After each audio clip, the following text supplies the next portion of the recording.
நீங்கள் நினைக்கிறீங்களா குறைந்த கொழுப்பு சாப்பாடு மட்டும் சாப்பிட்டா ஹார்ட் அட்டாக் வராது அப்படின்னு? அது முழுக்க முழுக்க தவறு. இதுதான் நிறைய பேர் செய்த பெரிய தவறும். இன்றைக்கும் உலகம் முழுக்க கோடிக்கணக்கான பேர் இதே தவிர திரும்ப திரும்ப செய்த தங்களோட இதயத்தையே தெரியாமல் ரிஸ்க்குள்ளே தள்ளிக்கிட்டு இருக்காங்க. ஹாய் எல்லாருக்கும், டெய்லி ஆன் சேனலுக்கு உங்களை அன்போடு வரவேற்கிறேன். இங்கே பல வருஷங்களாக பல இடங்களில் பேசப்பட்டு வர ஒரு விஷயம் என்னென்னா, நிறைய பேருக்கு ஒரு பொதுவான எண்ணம் இருக்குது, ஒல்லியாக இருந்தால் ஹெல்த்தியாக இருக்கும் அப்படின்னு. ஆனால் உண்மை என்னென்னா, ஒல்லியாக இருந்தாலும் பல பேருக்கு டெஸ்ட் பண்ணி பார்த்தா கொலஸ்ட்ரால் அதிகமாக இருக்குது, சுகர் எல்லை அளவுக்கு வந்திருக்கு, இன்னும் சிலருக்கு இரத்த நாளங்களுக்குள்ள அடைப்பும் ஆரம்பிச்சிருக்கு. இந்த மாதிரி விஷயங்களை இணையத்தில் தேடி பார்த்தா நிறைய பேர் தங்களோட அனுபவங்களை சொல்லியிருக்காங்க. உலகம் முழுக்க பல பேருக்கு இதே பிரச்சனை தான். குறைந்த கொழுப்பு டயட், நடைப்பயிற்சி எல்லாம் சரியாக செய்தாலும் கூட கொலஸ்ட்ரால் குறையல, ரத்த நாளங்களுக்குள்ள அடைப்பு ஆரம்பிச்சிடுச்சு அப்படின்னு நிறைய பேர் ஓப்பன்லி ஷேர் பண்ணியிருக்காங்க. அந்த அனுபவங்களையும் பல இடங்களில் வந்த ஸ்டடி ரிசல்ட்ஸையும் சேர்த்து பார்த்தப்போ ஒரு விஷயம் தெளிவாக புரிஞ்சுது. நாம் சரின்னு நினைக்கிற சில பழக்கங்களே உண்மையிலே நம்ம உடம்புக்குள்ள தவறான விஷயங்களை வளர்க்குது. தோட்டத்துக்கு தண்ணி ஊற்றுற மாதிரி தான், நல்ல செடிகளுக்கு இல்லை களை செடிகளுக்கு தான் அதிகமாக போய்கிட்டு இருக்கு. என்ன சாப்பிட்றோம், அது உடம்புக்குள்ளே என்ன பண்ணுது, எது நமக்கு நல்லா வேலை செய்யுது, எது செய்யலை அப்படின்னு மெதுவாக பழக்கங்களை மாற்றணும். என்ன சாப்பிடணும், எதை குறைக்கணும் அப்படின்னு வாழ்க்கையில் ஒரு சின்ன மாற்றம் கொண்டு வரணும். இந்த வீடியோவில் அந்த லிஸ்ட்டை தான் உங்களோட ஷேர் பண்ண போகிறேன்.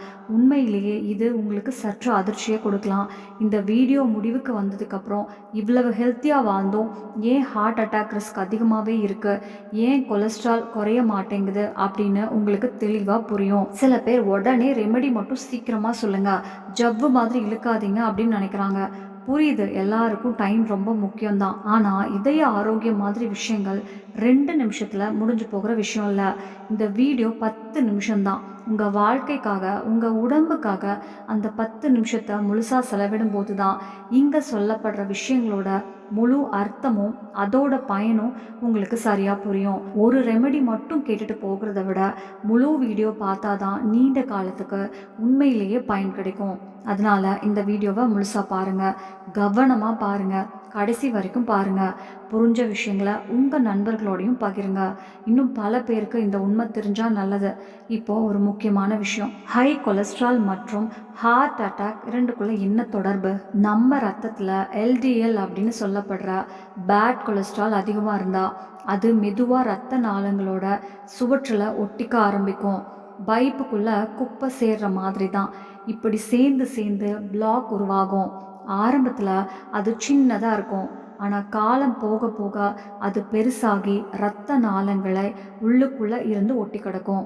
அதனால் இரத்த ஓட்டம் குறையும், இதயத்துக்கு போக வேண்டிய ஆக்சிஜன் முழுசாக போகாது. ஒரு கட்டத்தில் அந்த பிளாக் உடைந்த அந்த இடத்துல இரத்த கட்டி உருவாகும். அதுதான் ஹார்ட் அட்டாக் வர காரணமாக மாறுது. ஆனால் நல்ல விஷயம் என்னென்னா, சரியான சாப்பாட்டை தேர்ந்தெடுத்தா இந்த நிலையை நம்ம தடுக்கலாம், மெதுவாக்கலாம், சில சமயம் திரும்ப சரி பண்ணிக்க கூட முடியும்.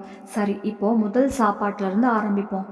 ஆனால் அதுக்கு முன்னாடி ஒரு சின்ன கேள்வி, இந்த 2ல் நீங்கள் எதை தேர்வு பண்ணுவீங்க? ஒரு பக்கம் ப்ரெட்டு இல்லாட்டி பட்டர் சேர்ந்த பிரேக்ஃபாஸ்ட்டு, இன்னொரு பக்கம் ஒரு சின்ன துண்டு பூண்டு பல். கொஞ்சம் யோசிச்சு பாருங்கள், உங்கள் பதிலை கீழே கமெண்ட்டில் சொல்லுங்கள். சரி, இப்போ சொல்லுங்கள், பிரெட் பட்டர் பிரேக்ஃபாஸ்ட்டா இல்லை ஒரு துண்டு பூண்டு பல்லா? நீங்கள் பூண்டை தேர்வு பண்ணினீங்கன்னா சரியான வழியில் தான் போகிறீங்க.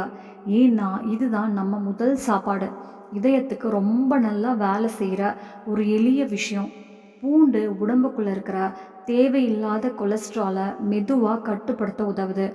தினமும் 1 அல்லது 2 பூண்டு பல் சாப்பிட்டாலே கெட்ட கொலஸ்ட்ரால் குறைய ஆரம்பிக்கும், நல்ல கொலஸ்ட்ராலும் மெதுவாக அதிகரிக்கும். பூண்டுக்குள்ளே ஆலிசின் அப்படின்னு ஒரு இயற்கையான சக்தி இருக்குது. இது இரத்த நாளங்களை ரிலாக்ஸ் பண்ணும், கொஞ்சம் விசாலமாக ஆக வைக்கும். அதனால் இரத்த ஓட்டம் நல்லா நடக்கும், இரத்த நாளங்களுக்குள்ள அடைப்பு சேருவதையும் தடுக்கவும் இது உதவுது. பூண்டு சாப்பிட்டா ரத்த அழுத்தமும் ஓரளவு சமநிலையிலேயே இருக்கும். அதனால உயர் ரத்த அழுத்தம் இருக்கிறவங்களுக்கும் இது பயனுள்ளதாக இருக்கும். ரத்தத்தில் இருக்கும் கொழுப்பு அளவையும் இது குறைக்க உதவுது. இதோட அர்த்தம் என்னன்னா, இதய பிரச்சனை வர்ற அபாயம் ரொம்ப குறையும். ஆனால் பூண்டுக்கு சில சின்ன பிரச்சனைகளும் இருக்கு. அதோட மணமும் சுவையும் எல்லாருக்கும் பிடிக்காது. சில பேருக்கு பூண்டு சாப்பிட்டா வாயில் மணம் அதிகமாக வரும். சிலருக்கு வயிற்றில் எரிச்சல், புளிப்பு அல்லது வீக்கம் கூட வரலாம். அதனால் பூண்டை எப்படி சாப்பிடணும்னா, 1 அல்லது 2 பல்ல சின்ன சின்ன துண்டுகளாக நறுக்கி கொஞ்ச நேரம் விட்டுட்டு தண்ணியோட சேர்த்து மென்று சாப்பிடலாம். இல்லைன்னா அப்படியே விழுங்கலாம். துண்டு பிடிக்கல அப்படின்னா லேசாக வேக வைத்தோ வறுத்தோ சாப்பிடலாம். சில பேர் தேன் கூட சேர்த்தும் சாப்பிடுவாங்க. சரி, அடுத்த கேள்வி. இந்த 2ல் நீங்கள் எதை விரும்புவீங்க? மார்க்கெட்டில் கிடைக்கிற பேக்கேஜ் செய்யப்பட்ட ப்ரோபயோட்டிக் பானமா, இல்லை வீட்டில் தயார் செய்யும் சிம்பிள் தயிரா? பெரும்பாலானோர் நினைப்பது இந்த ப்ரோபயோட்டிக் ட்ரிங்க்ஸு ரொம்ப ஹெல்த்தியாக இருக்கும், எக்ஸ்ட்ரா பயன் தரும் அப்படின்னு.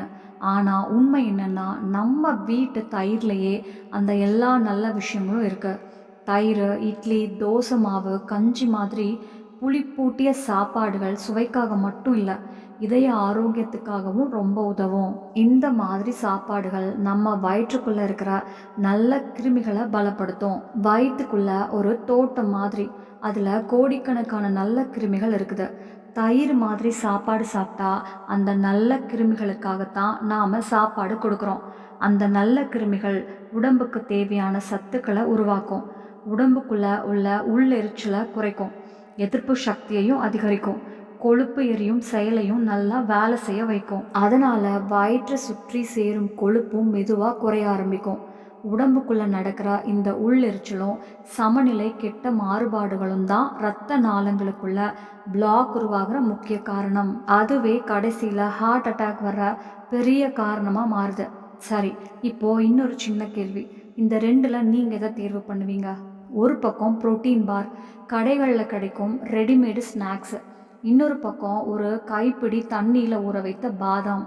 புரோட்டீன் பார் அப்படின்னா நிறைய புரோட்டீன் இருக்கும்னு நினச்சி அது ஹெல்த்தியாக இருக்கும் அப்படின்னு தோணலாம்.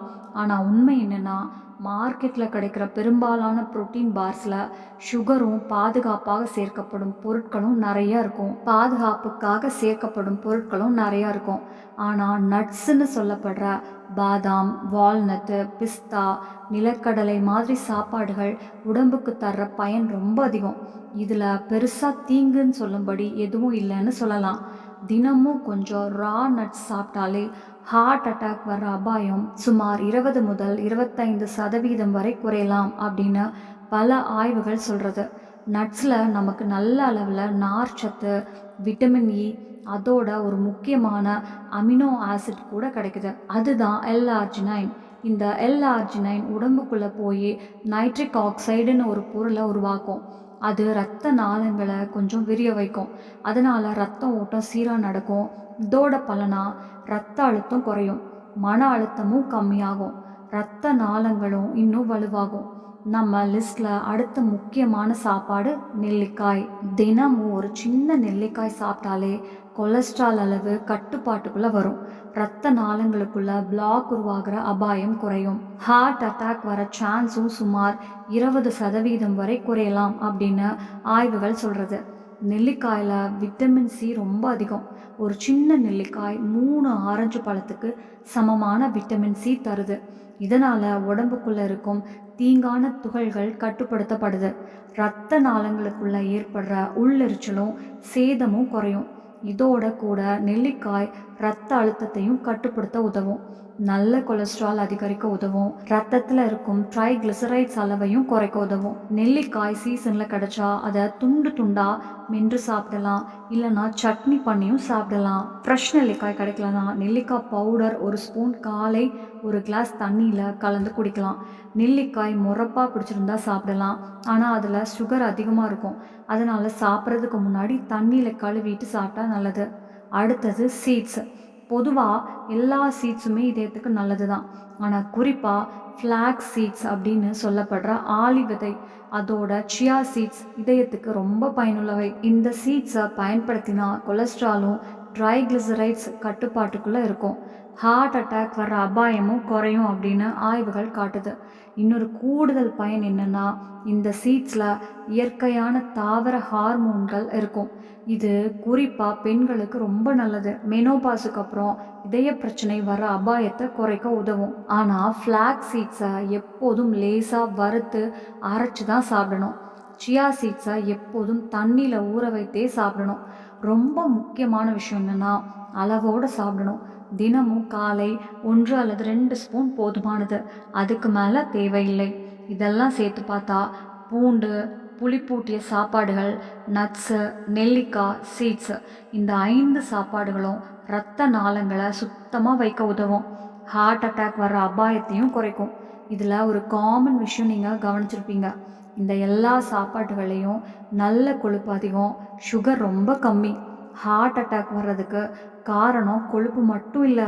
உண்மையான காரணம் அதிகமான சுகர், அதிகமான கார்போஹைட்ரேட் சாப்பிட்றது தான். இந்தியாவில் நமக்கு சின்ன வயசுலேருந்து எண்ணெய் கம்மியாக சாப்பிடணும், கொழுப்பு கம்மியாக சாப்பிடணும் அப்படின்னு சொல்லி கொடுத்துருப்பாங்க. ஆனால் கார்போஹைட்ரேட்ஸ், சுகர் இதை பற்றிய கவனம் ரொம்ப கம்மி. அதோட விளைவு என்னென்னா, இப்போது இந்தியாவில் 50 வயசுக்கு மேலே இருக்கிறவங்களில் சுமார் 70% ப்ரீ டயாபெட்டிக் இல்லைன்னா டயாபெட்டிக். அதில் 90% பேருக்கு அதே தெரியாது. அதனால் புரிஞ்சுக்க வேண்டிய முக்கியமான விஷயம் என்னென்னா, ஹெல்த்தி டயட்னா அடிப்படை கார்போஹைட்ரேட்ஸ் இல்லை, நல்ல கொழுப்பும் ப்ரோட்டீனும் தான். இந்த வீடியோ இங்கே முடியுது. இங்கே சொன்ன விஷயங்களை மெதுவாக உங்கள் வாழ்க்கையில் கொண்டு வந்தால் உடம்பே அதுக்கு பதில் சொல்லும். அவசரம் வேண்டாம், தொடர்ச்சி தான் முக்கியம். உங்கள் உடம்பை கொஞ்சம் கவனிச்சுக்கிட்டே இருங்க. நம்ம அடுத்த வீடியோவில் இன்னொரு முக்கியமான விஷயத்தோடு சந்திப்போம். நன்றி. நம்ம சேனல்ல பிடிச்சிருச்சுன்னா லைக் பண்ணுங்க, ஷேர் பண்ணுங்க, சப்ஸ்கிரைப் பண்ணுங்க. நன்றி.